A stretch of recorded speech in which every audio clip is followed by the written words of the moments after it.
Tu es à Rome en 79 après Jésus-Christ. Tu te trouves dans les entrailles sombres du Colisée et tu connais déjà la règle. La victoire pour eux signifie la punition pour toi. Tu n'as pas choisi cet endroit. Tu ne peux pas en sortir. Et Rome s'assure que tu ne l'oublies jamais. Tu es maintenant Livia, une prisonnière d'As, 19 ans, enchaînée au poignet si serré que le fer mord chaque fois que tu bouges. Oui, tu as arrêté d'essayer de les desserrer il y a des heures. Le métal gagne toujours. Au-dessus de toi, 50 000 Romains hurlent pour l'homme qui a tué tes frères. Gaius Maximus, leur champion, leur héros. Ici en bas, tu entends chaque pas à travers la pierre, comme si quelqu'un frappait sur ton crâne. Tu essaies de ne pas écouter, mais la foule ramène toujours ton attention. Voici quelque chose qu'on ne t'apprend pas à l'école. La célébration là-haut signifie que le tri commence ici en bas. Les prisonniers sont comptés, évalués, tarifés non pas par leur nom, mais par leur utilité. Et en ce moment, ils se dirigent vers toi. Un garde te donne un coup de pied dans la cheville, pas fort, juste assez pour te dire de te lever quand il le veut. Tu te lèves. Tes jambes tremblent quand même. Tu espères qu'il ne le remarque pas. Il le remarque. Laisse-moi t'expliquer cette partie pour que tu ne te perdes pas. Rome avait une règle non écrite, mais que tout le monde suivait. Les dépouilles appartiennent aux vainqueurs. Armes, pièces, personnes. Oui, les personnes. Les femmes conquises étaient traitées de la même manière que le grain volé. L'État ne le cachait pas. L'État l'écrivait noir sur blanc. Ils te traînent en avant par la chaîne. Tes pieds raclent le sol en pierre. Le garde marmonne: ne rend pas ça difficile. Comme si tu avais le choix. Tu es poussé dans une file d'autres femmes, certaines plus âgées, certaines plus jeunes. Certaines essaient d'avoir l'air fortes. Certaines sont déjà en train de craquer. Tu ne les blâmes pas. Tu ne sais même pas encore laquelle tu es. Un autre garde te compte avec une tablette en bois. Pas un regard de pitié. Pas même de curiosité. Juste un comptage. Comme du bétail. Et voici la partie dont personne ne t'a prévenu. Ce n'est même pas encore la punition. C'est la paperasse. Un homme en tunique bordée de rouge s'avance. Rang plus élevé. Sourire plus froid. Il examine chaque femme avec le même regard que les marchands romains portent sur les jarres d'olives. Puis il s'arrête sur toi. Il soulève ton menton d'un doigt.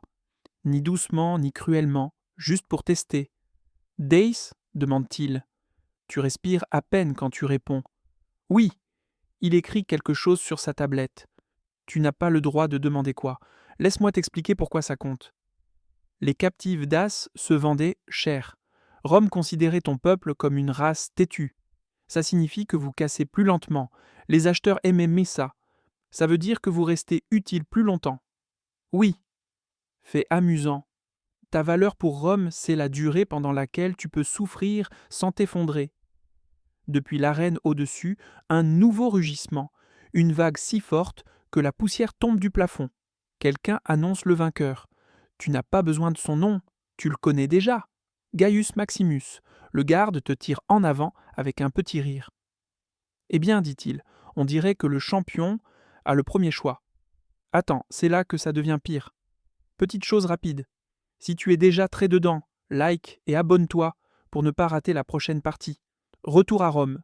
Les gardes accélèrent parce que quand un champion gagne, tout le sous-sol de l'arène passe en nouvelle phase. Distribution. Oui, Rome arrivait même à faire sonner la souffrance humaine comme une chaîne d'approvisionnement. Ils te traînent dans un couloir étroit. Les torches crachent de la fumée. Les murs de pierre suent la chaleur de l'arène au-dessus. Tu ne marches pas vraiment, tu trébuches, parce que la chaîne entre tes poignets n'était pas faite pour bouger, juste pour contrôler. Le garde derrière toi dit: suis le rythme. Un autre ajoute: ou il te laissera derrière. Et tu ne veux pas ça. Tu ne demandes pas ce que ça signifie. Leur ton répond suffisamment. Laisse-moi t'expliquer la partie que les manuels scolaires sautent.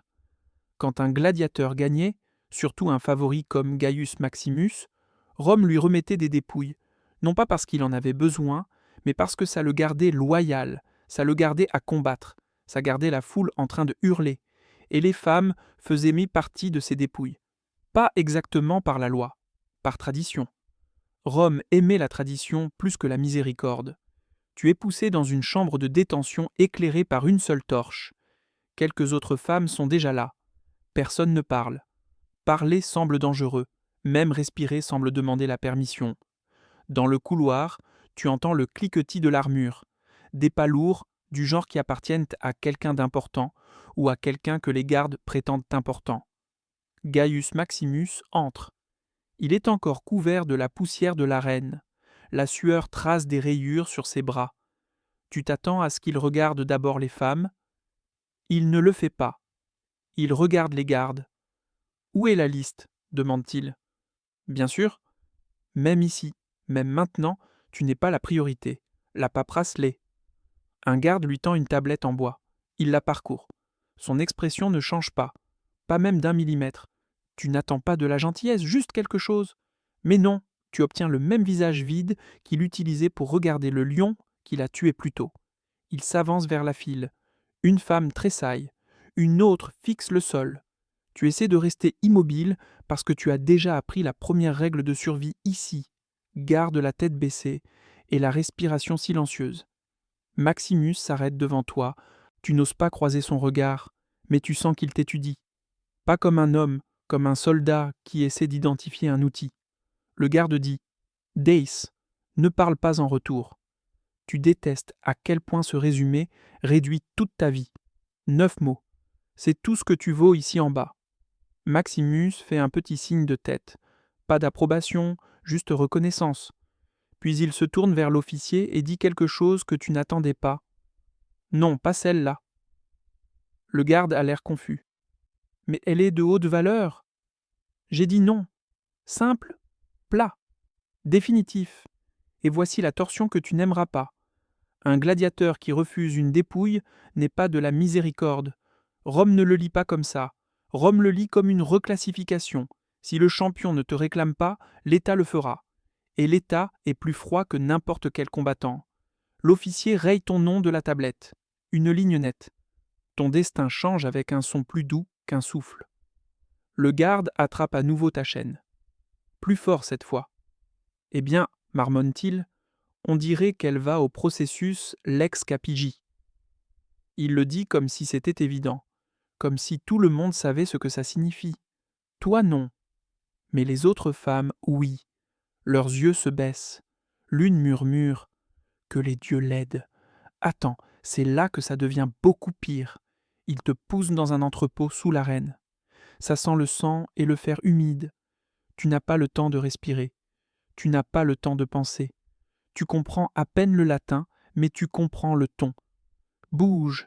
Tu le fais. Parce que voici la partie dont personne ne t'a prévenu. Après la fin des jeux, le massacre ne s'arrête pas. Il descend simplement sous terre. On t'ordonne de porter des seaux, de lourds seaux, remplis d'eau tellement sale qu'on peut à peine appeler ça de l'eau. Tu saisis les poignets quand même. Oui, tes mains tremblent, mais les gardes s'en fichent. Ils ne s'en soucient jamais. Tu portes, ils regardent. Tu t'agenouilles, ils restent debout. C'est Rome. Tu frottes les sols en pierre encore et encore, la même tache, et encore, parce que les taches ne partent pas. Elles n'étaient jamais censées partir. La reine aime ses cicatrices. Ça montre à la foule la gloire d'hier.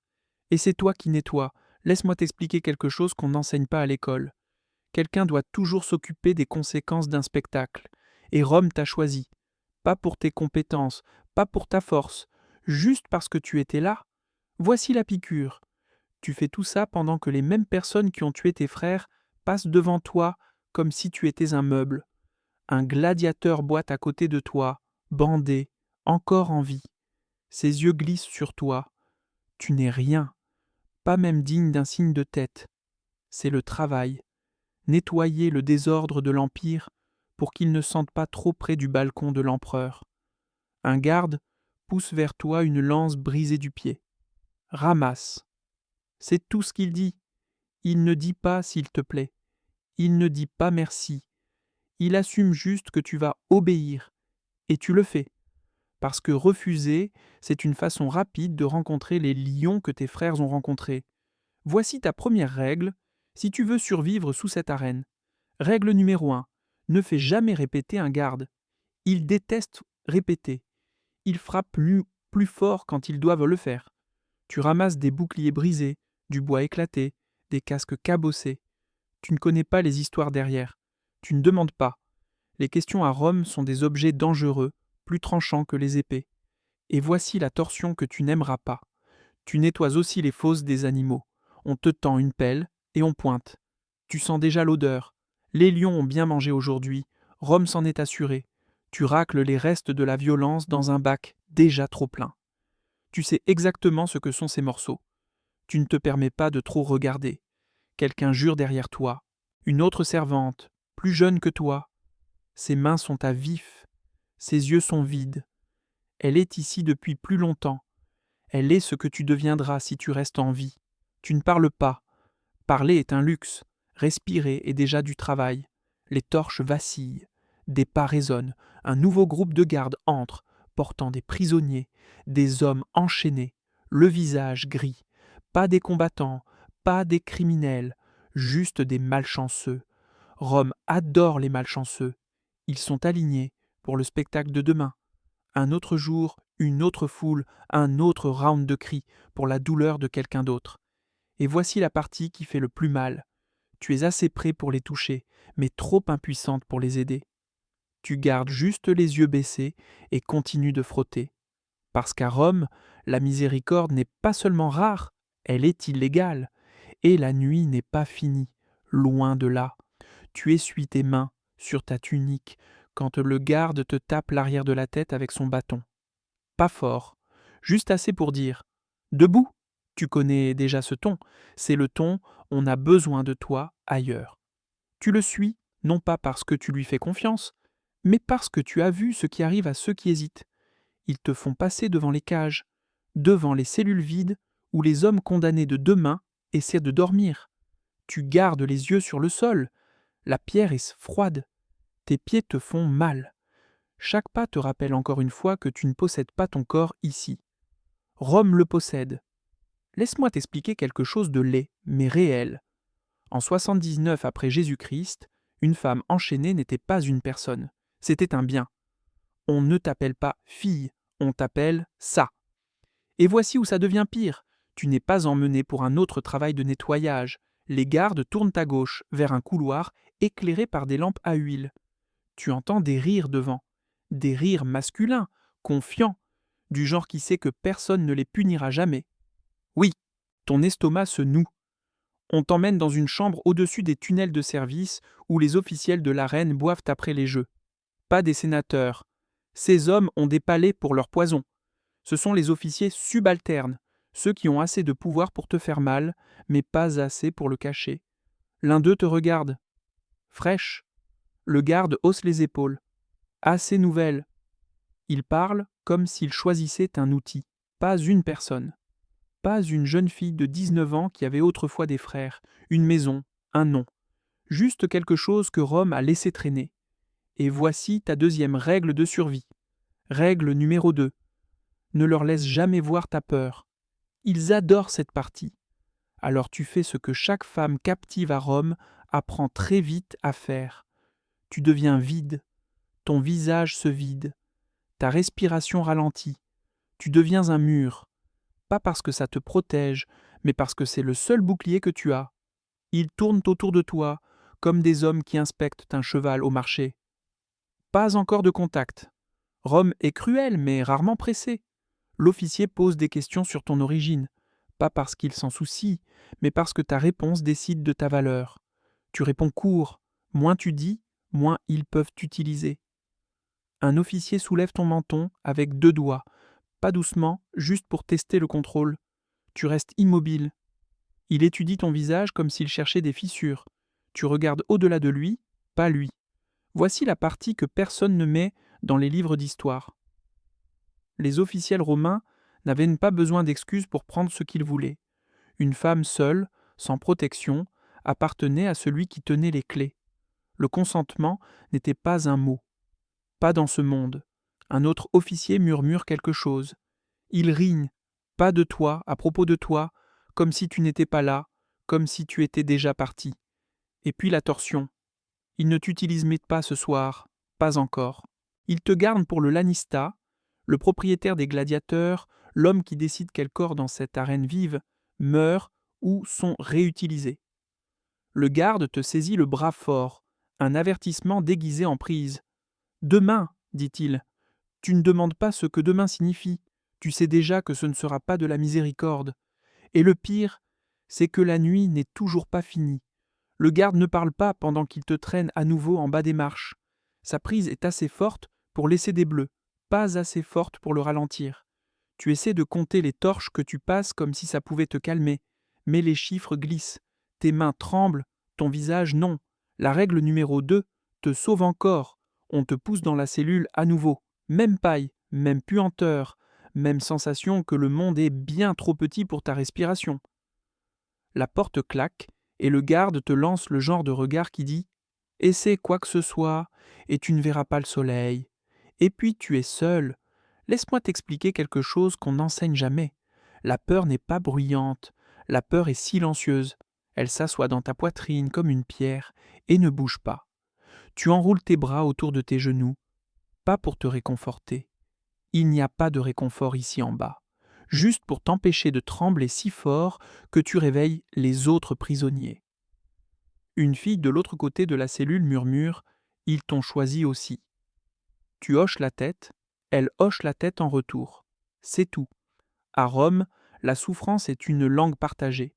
Quand l'aube arrive, on te relève à nouveau. Pas de nourriture, pas d'eau. Tu ne demandes pas. Tu gardes les questions pour les endroits où on ne te frappe pas pour avoir respiré de travers. On te fait traverser le couloir souterrain qui relie les cellules au camp d'entraînement. C'est là que vivaient les gladiateurs quand ils ne combattent pas. Ceux qui ont survécu au jeu d'hier boitent devant toi, bandés, saignants, épuisés.